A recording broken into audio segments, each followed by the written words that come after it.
ReZero, Side Story, Emilia-san's Maid Way, Chapter 1.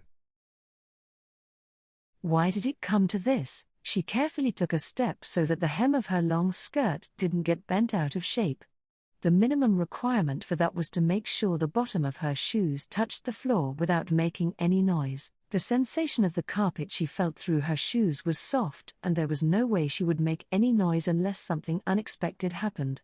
Even so, she had habitually taken a step that held both nervousness and anxiety. As someone who had been constantly scolded for such trivial things, it made sense for her to feel nervous. Leah, are you sure it's fine? Your hands look unstable since you're too focused on your feet. Puck, please. I'm concentrating really hard right now, so please don't talk to me. All right. His voice didn't travel through the air but went directly to her mind from the warmth on her chest. She'd have normally replied to him in a similar way using telepathy. However, the girl concentrating on her hands and feet hadn't noticed it and replied with a voice that sounded like a silver bell. Her beautiful long silver hair was as beautiful as the dew of the moon, her white skin was as pure as untrodden virgin snow, and her amethyst eyes looked like precious jewels. She was the manifestation of beauty that would make the greatest artists of all time give up someone who radiated a bewitching charm that was worthy of such praise. But then, her skin that was as white as a field of snow was pale with nervousness, her amethyst eyes were shimmering with a great deal of anxiety, her long silver hair was woven gently into a braid, and the clothes covering her limbs was a maid outfit that lacked elegance. A maid was there. Emily. A high-pitched voice suddenly resonated through the corridor, making the girl immediately lift her head, and right after that, oh my, the angle of the tray in her arm titled too far, and the dishes that were barely balanced to begin with knocked into each other, making a high-pitched sound, and the final death throes of the teaware echoed down the hallway as they fell one after another. Chapter 2. Why did it come to this? Would you please not stare at me so much? The sight of a noble such as myself may surprise you, but I will not stand for a display of such disrespect. I'm sorry. Emilia apologized, becoming timid due to the unforgiving words of the girl sitting in front of her. Emilia felt faint vibrations coming from the seat as the scenery outside the window slowly drifted by. Her curiosity got piqued by the sight she was seeing for the first time, but she opted to show good manners by staying put. Though the interior of the dragon carriage wasn't congested at all, it wasn't so large that she couldn't see the other passengers. Inevitably, if she looked up, she would see the face of the person sitting across from her. She was left at a loss for words by the fact that she was being blamed for this situation. It's a strange coincidence that you happen to have the same destination as us. A blessing in disguise. A rare occurrence. The voice of the person speaking to Emilia as she looked down was that of a man. There was a young man sitting next to the girl in front of her, a handsome man with his blue hair carefully arranged, smiling gently, and wearing a monocle over one eye. The young man, whose slender body was covered by a butler's outfit, spoke considerately to Emilia, whose eyes were downcast. Don't take my lady's words too seriously. She sounds harsh, but she's grateful. That's also the reason why she allowed you to travel with us. It's a strange turn of fate, Clind. Can you not say unnecessary things? Firstly, what is your purpose in telling her to not listen to me? I am your master, you know, said the girl next to the young man after raising her eyebrows at his words. He gave a wry smile in response to her anger. Yes, I am well aware of that. It is for that reason that I am lending my assistance to the lady who is but a beginner at dealing with you so that she won't take your words the wrong way. Consideration, I haven't asked for such a thing. You did it without my permission, and for that, know that a severe punishment awaits you once we return to the mansion. A severe punishment, yes, gladly. Extreme please, the young man said, smiling ecstatically at her. Can you not be happy? The girl screamed, hugging her body with disgust on her face. Emilia almost laughed as she watched them exchange such words. My, how truly unmannered you are by eavesdropping on our conversation. Clind, say something to her. You become extremely attractive when you smile. Lovely. Can you take your master's intention into consideration a little? The girl clicked her tongue in irritation at the young man's words and then glared at Emilia. Looking at her gaze, Emilia vaguely thought that she was a very precocious little lady. Her deep indigo hair was braided and arranged on top of her head in a weird hairstyle. She was trying hard to make her eyes look intimidating, but the corners were lowered, which made them look more soft than anything.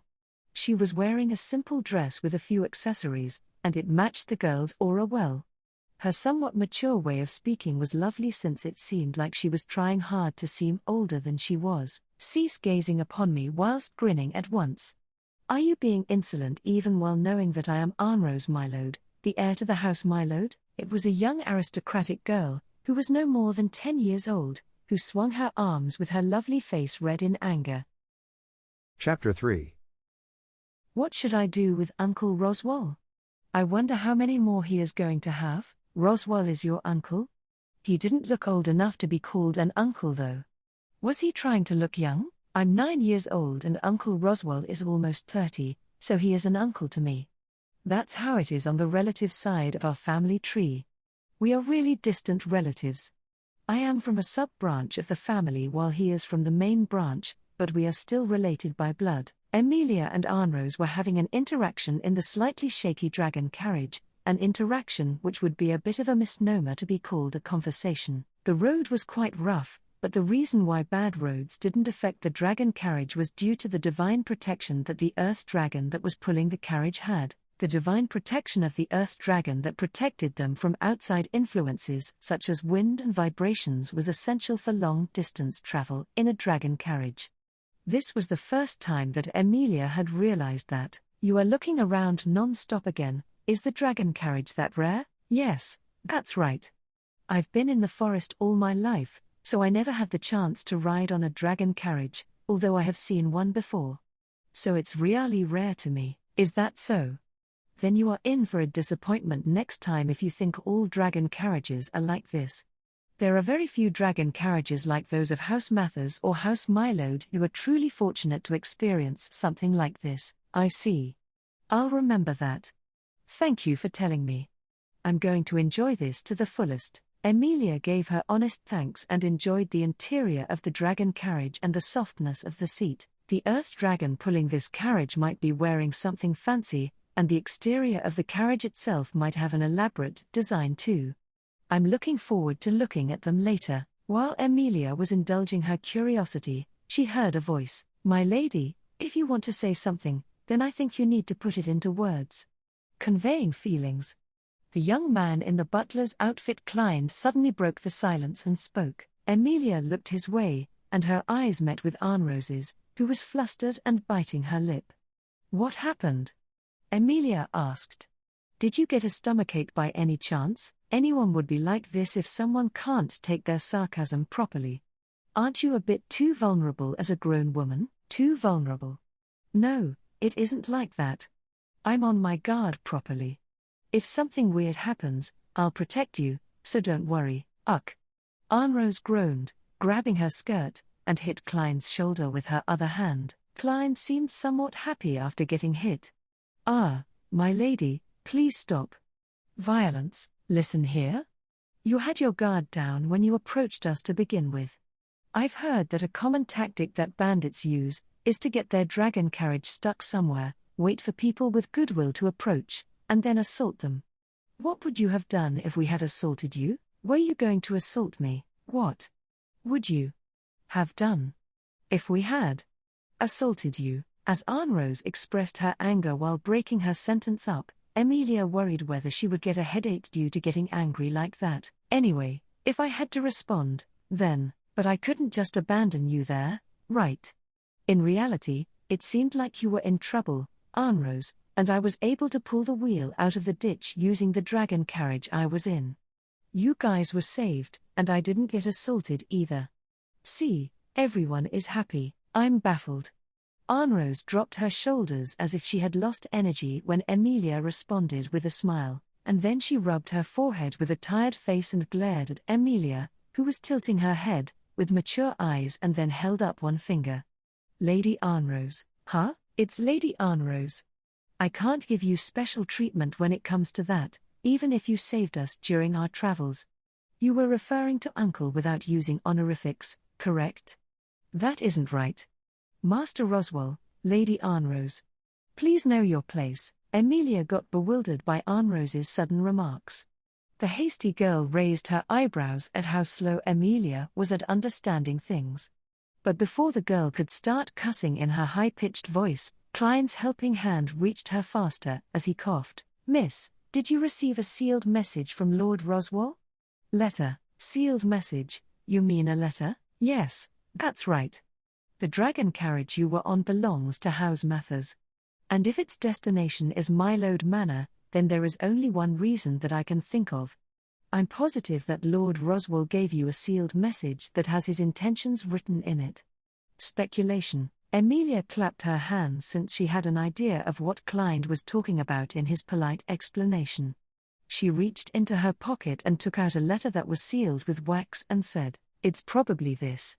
Roswell told me to give it to you when I reach the mansion. I will be taking a loo, my lady."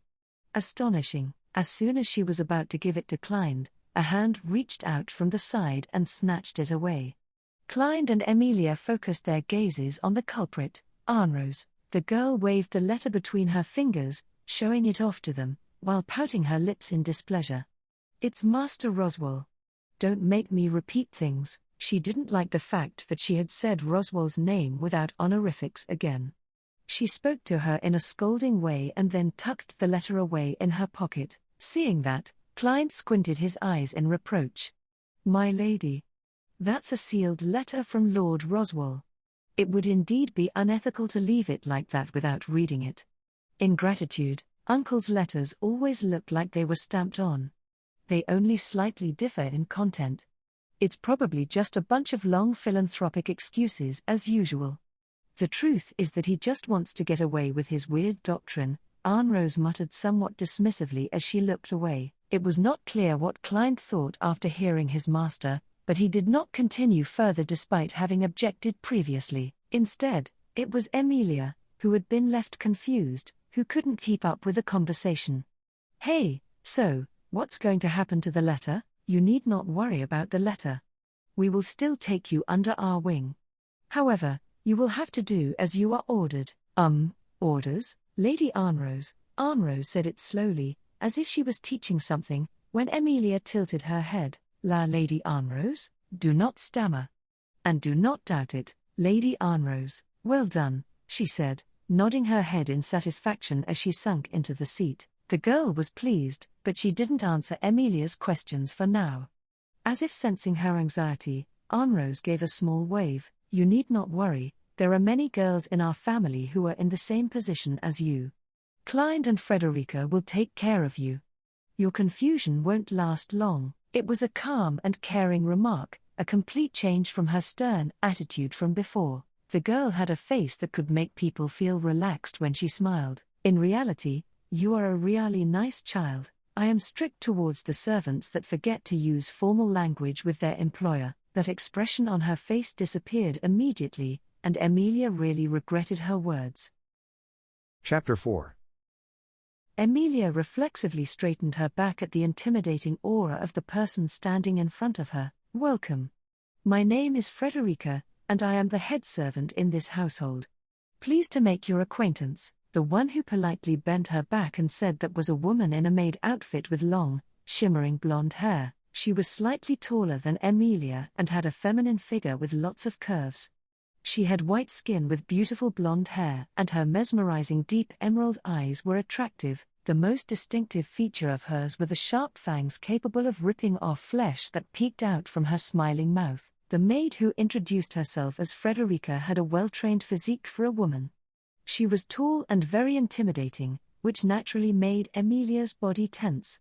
It was highly unlikely, but Emilia felt like she would die if she were to suddenly punch her. Contrary to her neat and tidy appearance that gave off the impression of a maid, she exuded the aura of a warrior. Emilia couldn't hide her quiet shivers. However, Arnrose, who was next to Emilia, who had straightened her back and was stiff, seemed unaffected even though she was welcomed in a similar manner. "I have returned, Frederica. This girl was sent here due to Uncle's bad habit. Teach and explain things to her. Welcome back, Lady Arnrose. I was worried since you were late. I have understood Master's instructions. I will be guiding her. And, as Arnrose made to enter the mansion by passing through the entrance with a lordly air, Frederica grabbed her shoulder from behind. Emilia heard Arnrose clicking her tongue. Lady Arnrose. Don't you think that hearing a lady click her tongue is unpleasant? If you think so, then unhand me this instant, Frederica. Do you not know who I am? Isn't it you who doesn't know that, Lady Arnrose? The victory of the polite exchange of words went to Frederica as Arnrose relaxed, looking like she had given up. Clyde, who was watching next to Emilia, let out a short chuckle. It's their usual thing. You'll get used to it eventually, so there's no need to worry. Tradition. Clyde, I can hear you. It brings shame upon the title of house steward, that you allowed Lady Arnrose to do whatever she pleased even though you were by her side. It's no surprise that I was called back after being told that we were short-staffed. It's not the title of house steward that is crying in shame, it's the maid outfit you are wearing that is crying. How can you so profane the 4 letters, maid, which is the symbol of prettiness and glamour? No matter how good you are at your job and how well you stack up against your pupils, I can't help but be disappointed. Pity. Frederica and Clyde stared at each other silently. The atmosphere of the entrance hall began to grow tense due to the two of them, who seemed like they didn't get along well. Hey. Miss Frederica, can I ask a question? Unable to bear the atmosphere, Emilia raised her hand and stepped in between them. As soon as she did, the tense air that had been there before dissipated. Frederica relaxed her lips while looking down at Emilia, and she gave a slightly violent, gentle smile. My apologies for having shown you something shameful like that. Once again, welcome to our family. This family will welcome you if you have been introduced by Master.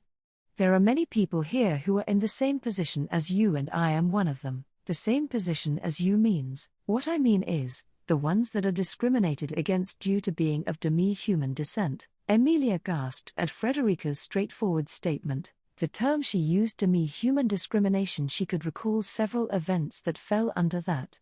She had experience with humans keeping her at arm's length and being demonized by them due to her origin. So, it means that there are people living in this mansion who are in the same situation. Master does not like discriminating against others due to a difference in race.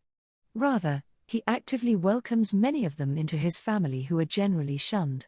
Talkative people say that he has a taste for demi-humans. It's a nuisance for House Mylode as the branch family because the head of the main family, House Mathers, my uncle, is like that.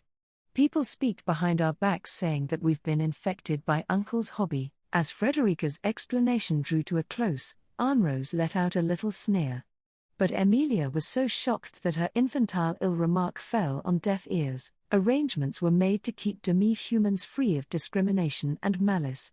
It was a situation that she had never thought of, even if it was only in a limited space. She had never thought that humans and demi-humans could get along like that. You seem surprised, but I can't blame you for that. You must have had an even harder time as an elf, Frederica said while looking at Emilia's ears that were a bit longer than a human's. Elves were a race of demi-humans that mainly lived in forests and were known for their longevity and beauty. Due to the war between humans and demi-humans in the past, this kingdom had a somewhat harsh attitude towards demi-humans, and the treatment of elves was especially harsh. That was because, no. I'm not an elf, but. Well, I'm a half-elf. Frederica widened her eyes in surprise at Emilia after she repeatedly denied things and told her the truth. She knew that Arnrose and Clyde behind her were similarly surprised. The word half-elf and Emilia's appearance, when you combined the two, there was a name that came to mind. That was the reason why elves were subjected to harsher discrimination compared to other demi-human races. Facing the silent gaze, Emilia scoffed at herself for having the slightest expectation. She held a little bit of hope when she was told that this was a place where demi-humans weren't discriminated against, but her origins were different from other demi-human races, and she was the target of a deeper discrimination. It was too naive of me to hope for that while knowing that. So, you are a half-elf, Frederica said, trailing off. As Emilia looked down, It was Arnrose who broke the silence as she stepped forward. The young girl looked up at Emilia, scrutinizing her, and produced crisp sounds as she walked around her in circles. And when she stopped behind her, "Don't arch your back," she yelled, spanking Emilia, whose gaze was downcast. Emilia yelped. Eek. At the sudden turn of events, her face turned red, and she turned around to look at Arnrose, who then put her finger in her face. "Listen here. I am not going to give you any special treatment, whether you are a half-elf or not, and neither will this family. You shall start from the simplest of chores, and I shall teach you all the manners and give you lessons on how to be a good servant. Is that clear?" Emilia's eyes rolled in astonishment as Arnrose spoke sharply. She slowly repeated the girl's words in her head, separated it into bits, and absorbed them into her mind and understood it, and the conclusion she came up with was, "As I thought, you really are a nice child, Frederica. Make her change quickly and make her taste the pain of the chores." Arnrose ordered Frederica after suddenly becoming bitter. Klein smiled wryly, and Frederica bowed reverently. Emilia tried to follow Frederica's beckoning hand without knowing which part of her sentence had made Arnrose bitter. "Oh yes, wait. I haven't heard your name yet." What's your name?" She stopped Emilia as she was about to leave and belatedly asked her that question. Emilia hesitated for a moment on how to respond to that and, "Oh. My name is Emilie." "I see, so it is Emily. A fine name indeed. I wish you good luck, Emily." The hasty young girl came to a conclusion before Emilia could finish saying her name. She had never been called by that name before. Before Emilia could even stammer out a response, Arnrose left the entrance hall quickly, taking Klein with her. She was like a whirlwind from the very moment they'd met. "Lady Arnrose is harsh with words, but she is a pleasant person." "Yeah. I understood that very well." Emilia nodded at Frederica's supportive comment and then followed her to the back of the mansion where she got led onto the floor used by servants. Chapter 5. "If you do not know how to put the uniform on, then do call for me, as I shall be right outside in the hallway." After a quick check of her clothing size, Frederica handed Emilia the clothes and left the changing room. It was by Frederica's consideration that she was allowed to be alone for a while. She thanked the large woman for that, took off her clothes, and sighed in relief. She was thinking of going on a simple trip after leaving the forest, but things kept changing rapidly after she found a dragon carriage on the road. She felt a bit tired and touched the green crystal on her chest. "By the way, things have taken a strange turn." The voice that had suddenly struck Emilia's earlobes was neither masculine nor feminine but seemed genderless. She scrunched up her pretty eyebrows and pouted at the voice as if she were grumpy. "You were silent the whole time, so why did you suddenly decide to come out now of all times?" "I was in trouble and really needed help. If I had carelessly gotten involved, it would have caused further confusion. I'm an adorable and caring gentleman, you see." The one with the lively voice that was laced with laughter gradually began materializing. There was a green crystal stone hanging from Emilia's chest like a pendant. Its surface started emitting a pale light, which gradually began to take shape, eventually materializing a cat into the world. It was a small palm-sized cat with grey fur. It appeared on top of Emilia's shoulder and rubbed its cheek against her long silver hair, and said, "I had a hard time just sitting back and watching my pretty Lear get into trouble, but there is a certain order to things. It tore my heart to pieces, but I was waiting until you were really uncomfortable. There you go again. I'm not going to let you fool me again so easily, Puck." She felt ticklish at the cat's Puck's expression of love, and while feeling it, she had no choice but to forgive the only family she had as he sat on her shoulder. Her contracted spirit, Puck, was always with her, and was like an immediate family member to her who always stayed by her side. Leaving that aside, there seems to be a problem with the current situation. "I feel like there's a discrepancy between what Roswell and what that girl, Arnrose, said. I think you should confirm things properly." "Oh, I think it can be unbuttoned over there." While listening to Puck, Emilia began to put the uniform she had received on. A long black skirt and a white apron dress.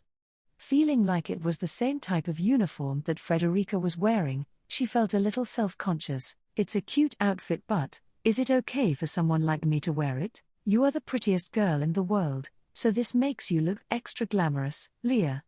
I couldn't get a maid outfit in the forest, so I really want to see it too. I really do. I want to see. You always exaggerate things, Puck. Don't get so excited, Emilia chided as she nonchalantly changed into the complex uniform. Her lack of hesitation made it seem like it wasn't her first time wearing it, and the reason behind it was due to the content of the contract she had made with Puck. She pulled on the hem of the skirt to stretch out any wrinkles and wrapped the apron around her body tightly. Once Emilia put the hair ornament on top of her silver hair, her transformation into a maid would be complete. How is it? Is it weird? It's perfectly cute. Whoa, it's nice and feels new. But if it's this attire then? Puck was flying around Emilia, clapping his hands in admiration. And then, Emilia's long hair got caught by the wind and floated up. Something inside me is whispering. That shouldn't this Leah's hair be braided? I am fine either way, but don't make it painful. Having gotten Emilia's permission, Puck became happy and spun around. Her floating hair fluttered in the wind, and it dexterously began to gather and turn into a braid. Just a dozen seconds later, her long silver hair had been formed into a single braid. So this is Leah's perfect form as a maid. Not to praise myself or anything, but I feel like I did a good job. Don't be silly. But now I'm worried about the job. I wonder if I'll be able to do it. After she'd finished getting ready, she became worried about the maid work that awaited her. She'd felt like something was off since she first arrived at the mansion. According to Roswell, Emilia was supposed to relax there until he was done with his work. It seems a bit late already since you are done changing, but should we go confirm things? No, it isn't that, Puck. I think it's something like this. Roswell might have said that, but I think he is actually testing me. Leah? Puck's eyes narrowed with worry at Emilia's relaxed demeanor. Yeah, Roswell is definitely testing me to see whether I'm a hardworking person or a lazy person. I think he wanted to catch me off guard until I reached the mansion and then surprise me with this kind of offer. What would Roswell gain by doing something like this? There's probably a lot of things. Since I am going to work hard from now on for everyone in this country and the forest with Roswell's help. He is testing me to see whether I'm a girl who slacks off after being told to rest a little. The more she thought about it, the more she felt like that was the case. I don't know that much about Roswell yet, but he is a man that wears white makeup and talks in a silly manner. But the words he uttered often kept hitting Emilia where it hurt. It was like he could read her mind.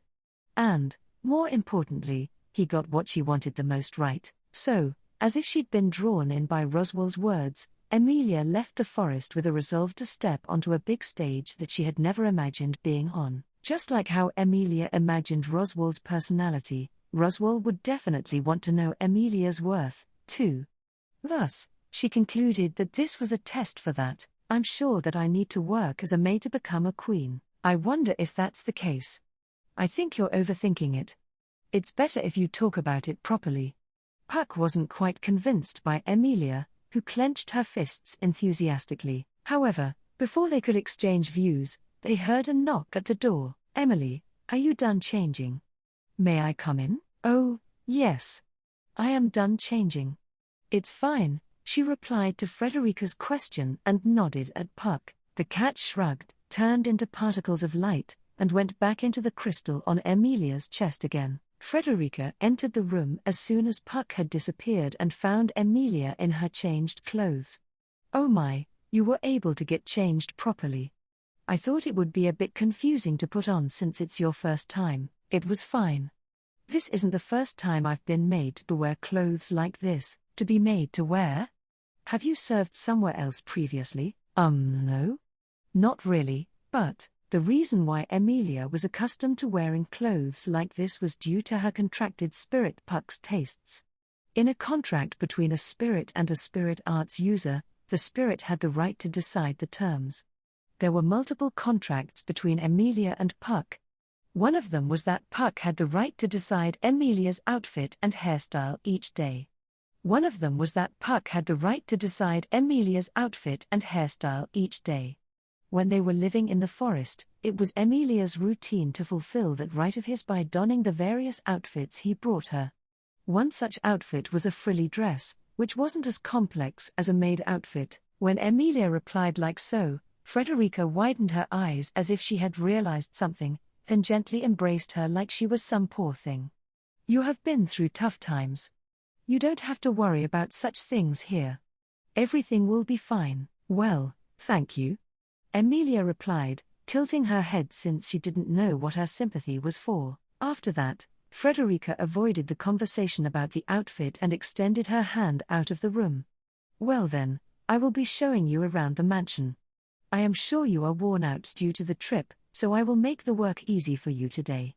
I don't think you are used to it, but let's work hard starting from tomorrow. Yes, I'll work hard. Really hard. Please guide me well, Emilia exclaimed, using formal language she wasn't used to using, showing Frederica how determined she was. Frederica looked surprised for a moment at that, and then, sure, let's work well together. She opened her mouth with its prominent fangs and accepted her with a fierce smile. Chapter 6. From that day onward, Emilia's struggles were something beyond description.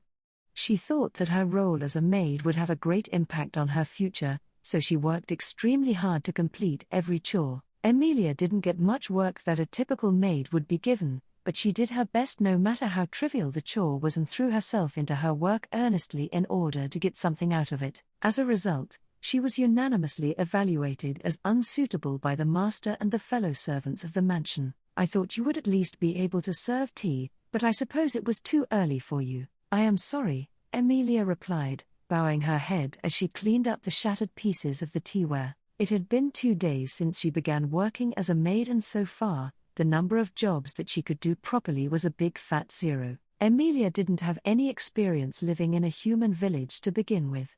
Before acquiring her skills as a servant, it was her first time living with other people in a big group, so she was bewildered by everything. As a result, she was confused by the difference in norms of the forest and humans, so she kept failing at everything she did. Someone of this level hasn't been here since Ram. A girl worthy of teaching has come before I return to the main residence. Though I worry I might give up before then. Are you going to go somewhere, Frederica? Yes. I am currently on loan to house my load.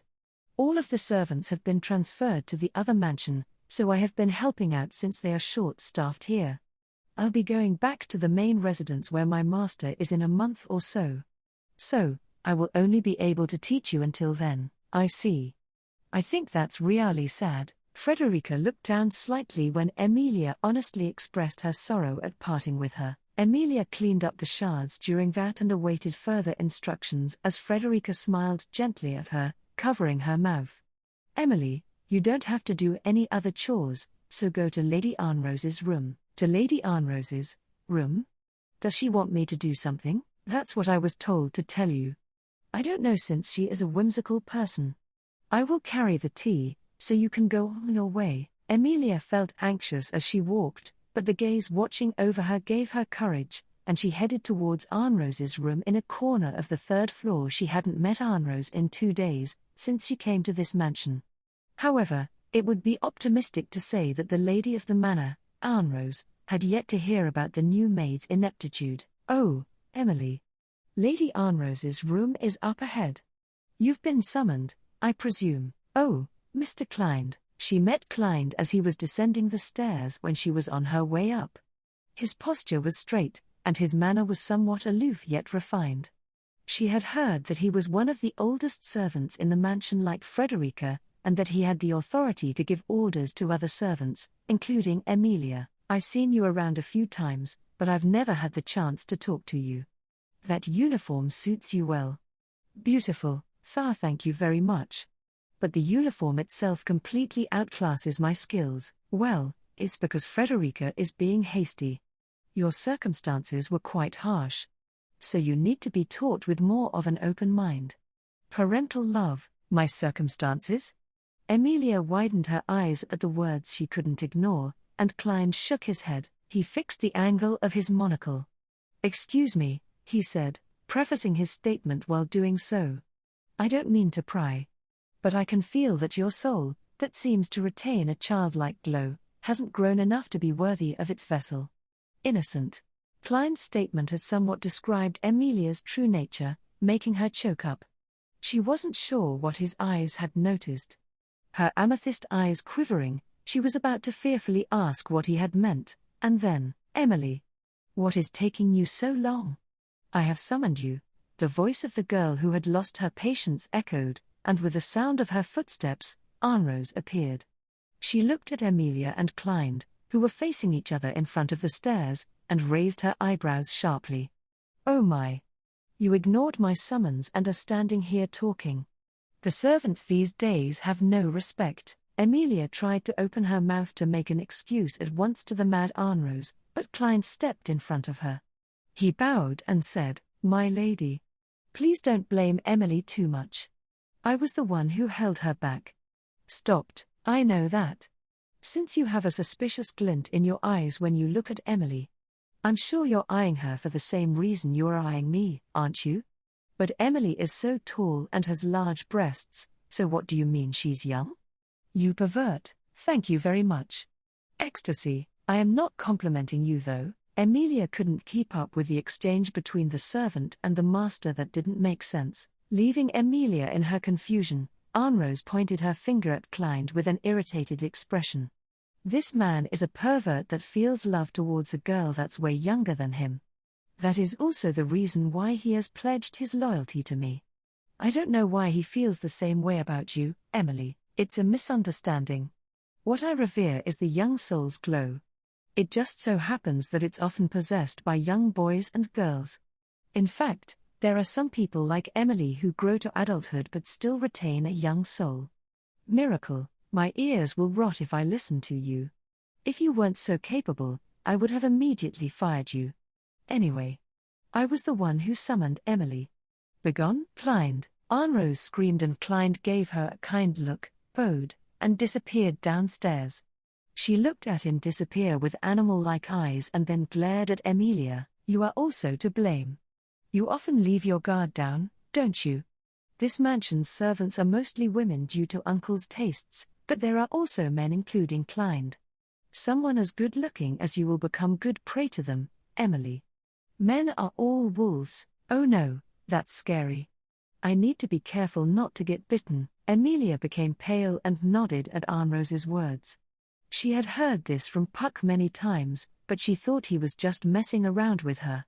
However, when she heard Arnrose say it too, it convinced her that it was a well-known fact. Men are wolves. Emilia properly engraved that in her mind. "I'm still somewhat worried about you. Are you sure you understand?" But it seemed like Emilia's seriousness didn't get conveyed to Arnrose. Being looked at with doubtful eyes, Emilia clenched her fists to show that she had understood. It's fine. I understood you perfectly.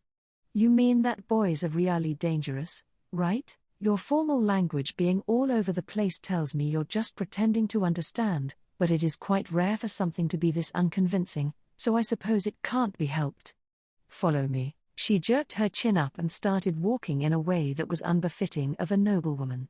Emilia followed her in a confused manner, and then she opened the door of the library that was some distance away.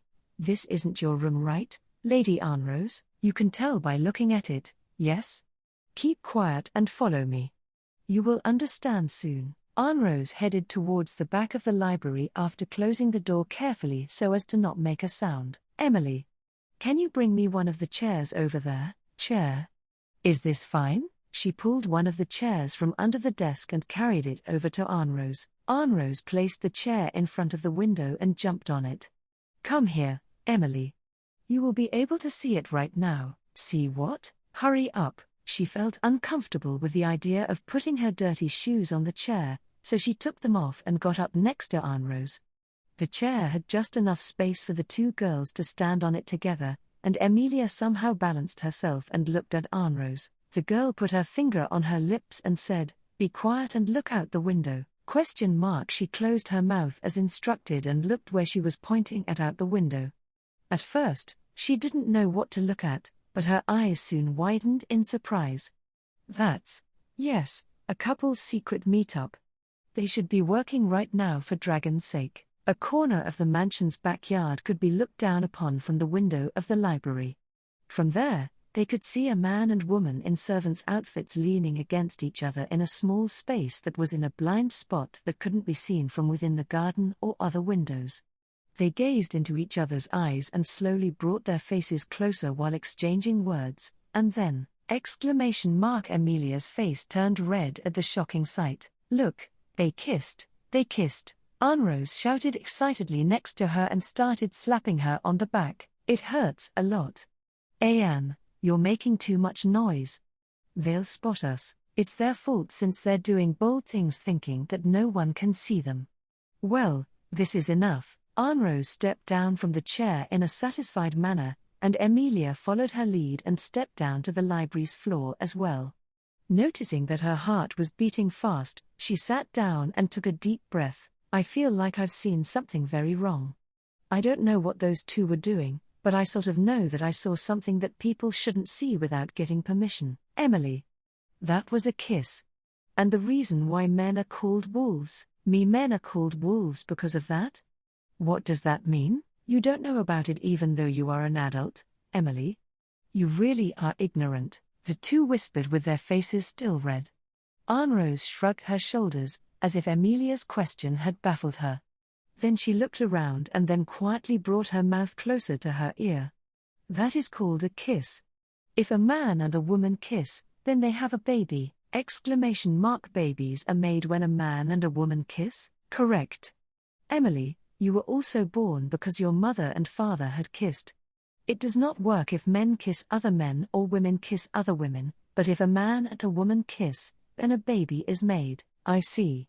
I had no idea, the mystery of humanity.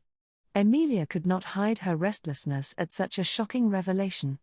This means that right now, under the window, a baby has just been conceived inside a woman's body. What a fateful scene I have stumbled upon. Those two are always kissing there. Always kissing? So they have lots of babies? Of course not, Emily. Until the baby is born, the next baby will have to wait for its turn in the mother's belly. If you have too many, your belly will explode. Oh, I see. That's good.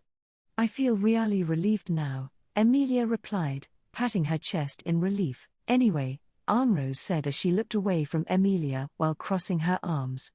You are beautiful yet full of vulnerabilities, Emily, which makes you a piece of fine meat for the wolves.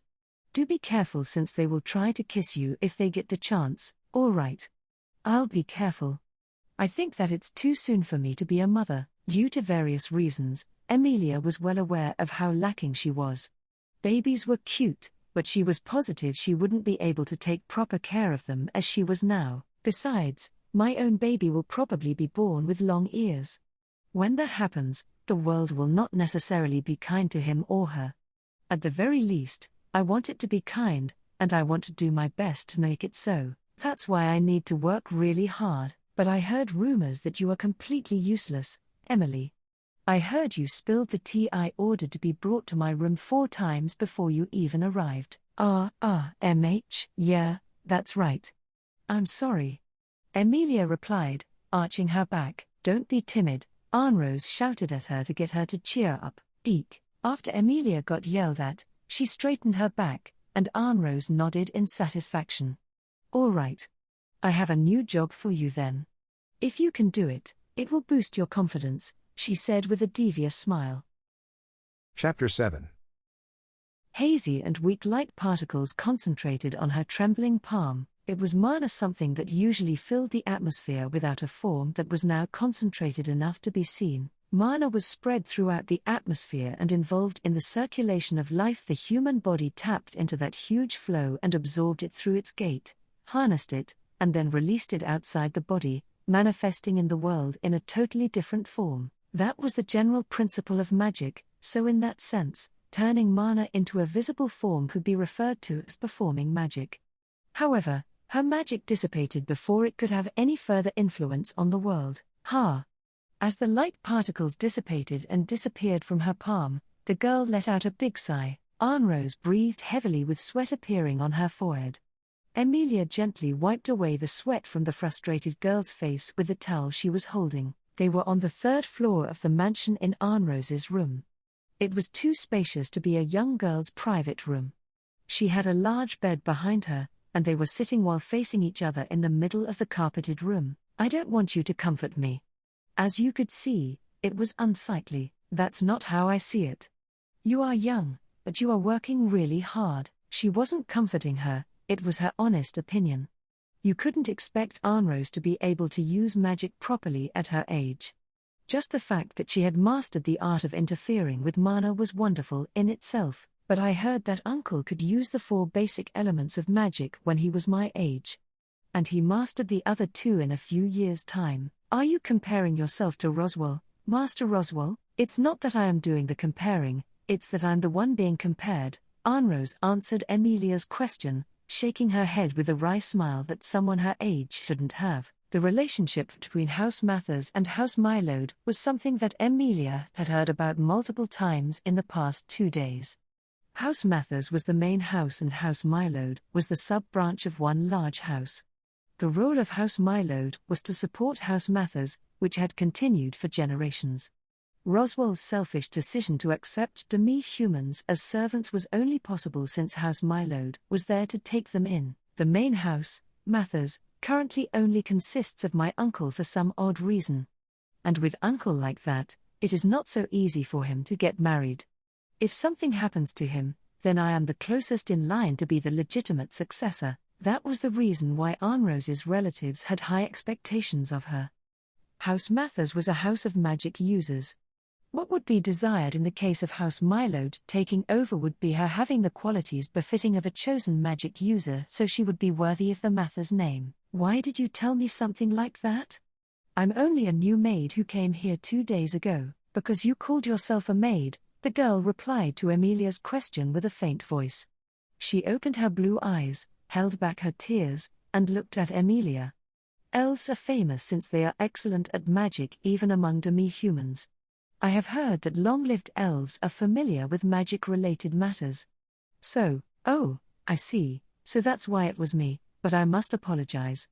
I don't think I'll live up to your expectations, Lady Arnrose." Emilia put her hand on her chest and was pained by the frustration that she couldn't be a help to a girl who was working so hard. The things Arnrose was expecting from Emilia's skill and knowledge regarding magic were both things she was lacking in. "Since I am a spirit arts user, not a magic user. The way I use magic is a bit different than magic users.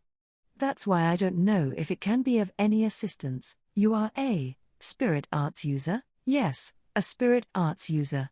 And I know you were expecting a long-lived and knowledgeable elf, but well, I'm long-lived, but I haven't aged that properly." "I kind of knew that. Since you don't have the dignity of an adult at all, Emily, so mean." It was mean but also something Emilia couldn't deny, so she made a sad face. It looked so weak that Arnrose wasn't able to hold back and burst into laughter. "Such a pathetic face. Emily, you are looking more and more like a child. I'm much older than you, so if you keep saying cocky things, I'll punish you." "Do you think you would be forgiven for the insolent act of punishing your own employer?" "Even if I can't do it, my reliable bodyguard can." Arnrose opened her eyes with surprise at her words. Emilia thought the young girl's face was pleasant to look at when it was like that. Emilia stretched out her arms, turning her outstretched palms upward. "Is it okay?" "It's okay," Emilia replied with a smile to the telepathy, and a green light began to gather on her palm. The green light turned into a cat's silhouette and started to cut its existence into the world. Arnrose gasped in surprise and clapped her hands. "Oh my!" After the girl's surprise was directed at it, the green glow further dyed the room, which was followed by the materialization of a cat spirit. "I'm Puck. I govern fire mana, and I am one of the 4 great spirits, Hamiao." "Wow, a talking kitten, how rare. Quite a cute bodyguard you have." In an attempt to live up to her expectations, Puck tried to make a solemn appearance, but it was easily foiled by Arnrose since she was excited to see a spirit for the first time. She immediately reached out and snatched the tiny Puck out of the air and played with him in her palm. "Meow-woo! Meow-woo! Stop!" Puck screamed, but it was futile against a child's curiosity. Emilia, who was his last straw of hope, was looking at Arnrose as she played with Puck with kind eyes, and it seemed like she had no intention of rescuing her family from his difficult predicament. "So, this is a spirit? It is a bit rude to ask, but can you really depend on him? I know it might worry you since he just looks cute, but he is quite helpful despite that." "Right, Puck? Puck, what happened? You look really unhappy." After letting Arnrose play with him for a while, Emilia boasted about his abilities, but Puck was on her shoulder, covering his face and crying. "I'm currently heartbroken since I got played with like some toy. I can't marry into my wife's family anymore. If that's the case, then I will get a cat that comes from a good bloodline from somewhere and give her to you." A surprising suggestion just got made. "Leah, are you fine with your mother being a cat? I don't know how I'm supposed to respond since my father is a cat. I feel like I could make it work with familial love even if a cat who can't even talk became my mom." While she was taking what Puck said too literally, she suddenly noticed that Arnrose was looking at her in surprise. "Is your father that spirit?"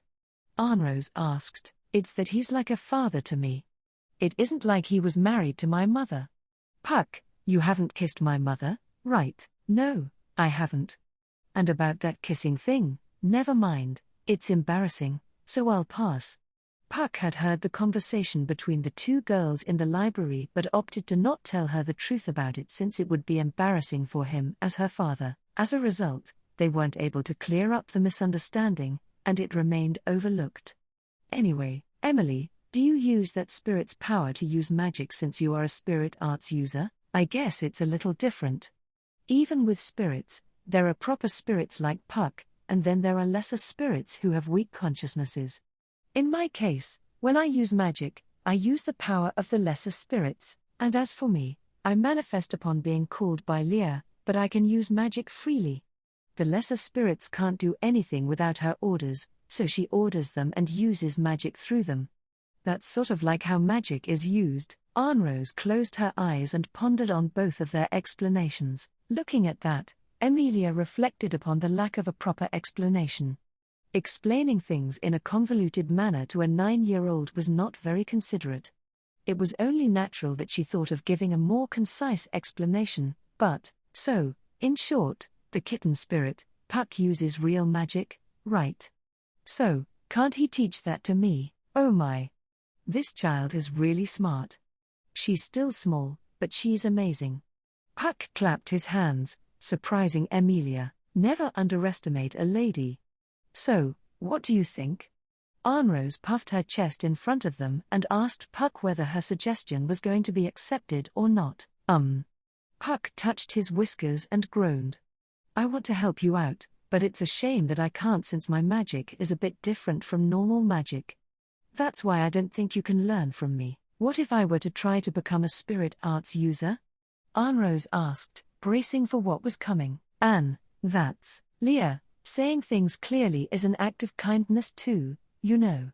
Puck softly interrupted Emilia's attempt to dodge answering the question with a few words. The spirit shook his head at the girl who was looking straight at him.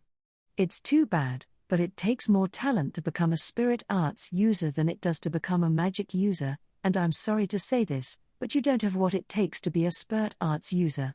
And what? Even if you become a spirit arts user, it would not be the same as the power you are seeking. It's great that you are working so hard for your family, but don't get your priorities wrong. This isn't the kind of power you desire, and it isn't something you can obtain. Arnrose took in Puck's seemingly ruthless assertion, closed her eyes, and looked up. Emilia grabbed the hem of her skirt, thinking about the sorrow inside the girl's small chest. "I feel better since you said things clearly," Arnrose said with a bright expression, surprising Emilia. "Huh?" Emilia replied, her eyes widened in surprise. "And what are you so surprised about?" Arnrose said while putting her hand on her waist. "Things aren't that convenient in this world. Nothing good will come from cheating, either. I have been pushing forward on the path to become a magic user, but to waver at the slightest hint of a shortcut is proof that my feelings are weak. I have been reflecting on it." "You can change your feelings that easily?"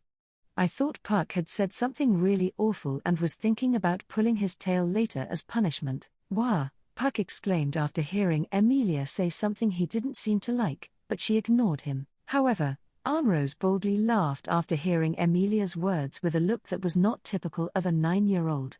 I was close to seeing another path, but in the end, there was only one. I know which path I must take. It does not have any shortcuts or side paths. I believe I have gained something from our conversation. You are really amazing, Anne. Indeed, I am amazing. I am a noble. I am eminent, noble. Such words came out of Arnrose's mouth, and it made Emilia ponder about what she needed to do from now on, what it meant, and how important it was. About becoming the ruler of this kingdom and the path leading to that, and if she had mapped her path out as clearly as that girl. Emily, is there something you are worried about? Yeah, that's right. There's something I need to do. But it's really big and difficult, and I know that the current me is really lacking. But, even so, I need to do it. But it's something you have to do, right? Yes. It's something I have to do. That's the one thing I'm certain of. Emilia lifted her face up. Arnrose let out a deep sigh in front of her, making her frown, and then stuck her palm out at her. Would you be willing to join your palm with mine? Huh? Lee, like this? Emilia placed her left palm on the right palm being presented to her. Emilia could immediately feel that the girl's palm was far smaller than her own when she felt her palm against hers. It was so much smaller than hers, yet her spirit dwarfed her own. Emily, I am also in the middle of challenging something big like that I need to do. So let us make a promise and compete. A promise and compete. Yes, that's right. That we won't run away from our goals. And compete to see who will achieve theirs first. The smiling Arnrose probably didn't know just how much a promise meant to a spirit arts user. Even if she wasn't aware of it, however, the girl would never break her promise. Emilia just knew due to how sincere Arnrose had been with her, and she trusted her. Yeah, a promise. Anne and I won't run away from our goals, and we will definitely achieve them. I will be angry if you run away. The girls exchanged laughter and gently separated their palms. Clenching her palm as if to trap the little remaining warmth in it, Emilia silently engraved the important promise in her heart. It happened right after they'd had such a heartwarming exchange. Speaking of which, you have been calling me Anne for a while now, haven't you? Oh. I'm sorry. Should I not have? She wasn't doing it on purpose, she was calling her that without thinking about it. Not Arnrose, but Anne. I think it's a cute nickname, only my family and close friends call me that. I don't remember allowing you to call me that. Yeah, I'm sorry. Emilia drooped her head dejectedly at Arnrose's words. But, it's fine. You can call me that too, Emily. Is it fine? Arnrose shrugged, as if she couldn't stand looking at Emilia with downcast eyes. Since, the girl continued. Emily, you are like a younger sister to me, and I can't take my eyes off you. Younger sister? Yeah, a younger sister. You are so naive and vulnerable. I cannot help but worry. Emilia was being looked at with compassionate eyes, and as she was pondering, she looked up. And then, I am definitely the older sister. Anne, you idiot, gosh. How dare you speak to your employer like that? I hate you. The girls turned red and began arguing. They did so, even though they had completely different heights and were from completely different races. Oh my. You guys are fighting like sisters, Puck muttered while watching over them, but he didn't state who the older sister was. A few hours later, Roswell arrived at Mylode Manor and cleared up the misunderstanding regarding Emilia's position. Chapter 8. We are very sorry for the trouble we caused. It was an unforgivable mistake on our part. The two who said that with a bow were Frederica and Klein, who were there to see Emilia off. The other servants had gathered behind them, and it was a big apology session with everyone bowing their heads. No, you guys don't need to worry about it. I'm the one who didn't explain things properly and was convinced in a weird way. I am sorry for confusing all of you. No, it is my fault for not checking Lord Roswell's secret message properly. I don't have any excuse that I can make to you, Lady Emilia. The blunder of a lifetime. Gaff. Klein put his hand on his chest and apologized with a docile face. Emilia felt a momentary sadness pass through her chest for not being called Emily, but she shook her head. "It's fine," she said. "It was a fun experience. I couldn't be of any help at all though, and that's all I feel bad about. Next time I come here, I'll be able to serve tea and clean." Lady Emilia. "Unfortunately, we don't have time to study Sui things, now do we?" Emilia was getting excited, but the tall man standing behind her put a damper on it. It was an eccentric man with long, indigo hair and clownish makeup, Roswell himself. When he had finished his business and joined them at the mansion, what he saw was that the important guest he had sent there to be welcomed was dressed as a servant for some reason and was busy with chores. Even Roswell was appalled by the sight, and he couldn't give his usual wry smile. "From now on, you will be spending your time in the main Mather's residence. I'm sorry, but I don't think you'll get an opportunity to utilize the skills you've acquired here, Lady Emilia." "I see, that's unfortunate, but I guess it can't be helped." Even so, these past 2 days were unforgettable to Emilia. It was a time where she experienced things she'd never have been able to do by spending her time aimlessly, and most importantly, she made a promise. The two had parted with few words and no warmth in their exchange. "Emily." Just when Emilia was thinking about her, the voice of the person in her mind shook her eardrums. Arnrose, wearing a dress, appeared pushing the door of the mansion's entrance. The girl came forward with a neat gesture, passed through the line of servants, and went in front of Emilia. "Uncle Roswell, it has been a while. My apologies for my family's terrible rudeness." "Roswell, it isn't Anne's fault. So don't be angry, or, if you, the victim, are not saying anything, then scolding Arnrose now would only make me look like a villain, so I won't do it. I would never do such a thing." Facing the gaze of the two girls, Roswell shrugged with an uncomfortable expression. He then stepped back and gave the stage to the two girls who were now looking at each other in front of him. "Emily, no, that is not right. Lady Emilia, please forgive my insolence. Anne, I have repeatedly been unforgivably rude to my uncle's guest. My deepest apologies. I will surely pay for this rudeness in due time." Emilia was shocked by Arnrose treating her like a stranger. However, this was the original distance between Emilia and Arnrose that they should have had. Considering the path they were going to take, it was inevitable to talk like this and part like this. The dragon carriage noisily arrived in front of the mansion, and a peach-haired coachwoman awaited Emilia with a clear gaze. Emilia looked at the dragon carriage that Roswell was entering first, and when she went to step into the carriage, "Emily." Emilia turned around when someone called her name.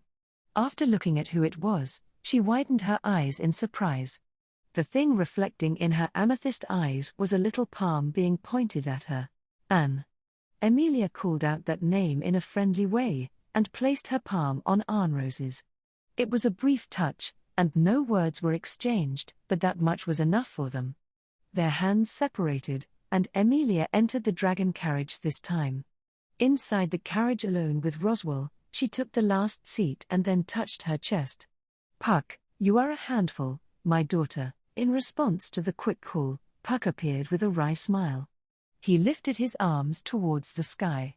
3, go. He wielded his power with a listless voice. "This is." Roswell sensed the movement of Mana as he was looking at them silently and looked up above the carriage's window. Emilia also saw it while sitting on the seat, scenery where white snow fell silently from the sky. There's no way that it would snow in Lagunica at this time of year. "Lady Emilia, did you make some kind of promise with Arnrose?" "She didn't tell me to make it snow." "This is like my declaration." Roswell narrowed his heterochromatic eyes, but Emilia did not intend to answer any more questions no matter what he asked. It was Emilia and Arnrose's important secret. Even though it's only affecting a limited area, it's something that affects the climate, so what kind of an excuse can I make? No, it's just going to get blamed on me since it's happening in my domain. Then I'll go with that. Please take care of it, Roswell. Oh my, now that's what I like to hear. You shined a lot in just 2 days, Lady Emilia. The dragon carriage started flying down the highway.